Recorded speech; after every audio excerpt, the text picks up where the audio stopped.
ക്കാനെ കൊണ്ട് ഇറങ്ങിയിട്ടുണ്ട്. അവിടെ ഒരു പൂച്ചയുണ്ട് കേട്ടോ. അപ്പോൾ അതിൻ്റെ പുറകെ ഇങ്ങനെ നടക്കാൻ പുള്ളിക്കാരിക്ക് ഭയങ്കര ഇഷ്ടമാണ്. അപ്പോൾ അതിനെ നോക്കി ഇങ്ങനെ നടക്കുക കേട്ടോ. നമ്മുടെ പത്തനംതിട്ട ജില്ല പൊതുവെ വനമേഖല ആയതുകൊണ്ട് തന്നെ എങ്ങോട്ട് നോക്കിയാലും പച്ചപ്പാണ് കേട്ടോ. പച്ചപ്പ് ചുറ്റിനും പച്ചപ്പാണേ. ഇഷ്ടംപോലെ ചക്കയൊക്കെ ആയിട്ടുണ്ട്. പക്ഷേ ഏറ്റവും മുകളിലുള്ള പറിക്കാൻ ആളെ കിട്ടുന്നില്ലെന്നേ ഉള്ളൂ. ചക്കയൊക്കെ ഇഷ്ടംപോലെ ആയിട്ടുണ്ട്. അപ്പോൾ അമ്മ കണ്ട് മീനൊക്കെ വെട്ടാൻ തുടങ്ങുക കേട്ടോ. അപ്പം ഞാൻ ക്യാമറ എടുത്തുകൊണ്ട് ഓടിച്ചെന്നാണ് കേട്ടോ. പിന്നെ മുല്ലപ്പൂവിൻ്റെ നല്ല മണം ഉണ്ടായിരുന്നു കേട്ടോ. അപ്പോൾ ഇഷ്ടംപോലെ മുല്ല മൊട്ടായിട്ടുണ്ടായിരുന്നു.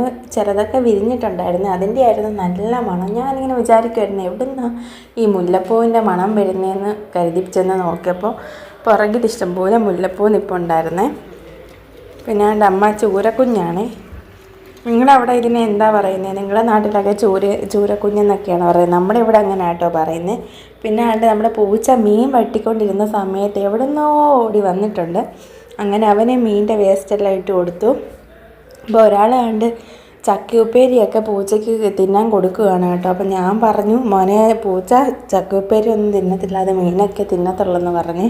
അപ്പോൾ പറഞ്ഞു നല്ലമ്മേ ഉപ്പേരി തിന്നുമെന്ന് പറഞ്ഞുകൊണ്ടിരിക്കുകയാണ്. അപ്പോൾ കൊടുത്ത ഉപ്പേരി മൊത്തം അവിടെ ഇവിടെയൊക്കെ ഇട്ടിട്ടാണ് കേട്ടോ പുള്ളിക്കാരി നടക്കുന്നത്. അപ്പോൾ ഒരു കാക്ക വന്ന് അതെല്ലാം കുത്തി പറക്കി എടുത്തുകൊണ്ട് പോയി കഴിക്കുകയാണ് കേട്ടോ. ചക്കയൊക്കെ കണ്ടോ നിൽക്കുന്നത്? ഏറ്റവും മുകളിലാണ് നിൽക്കുന്നത്.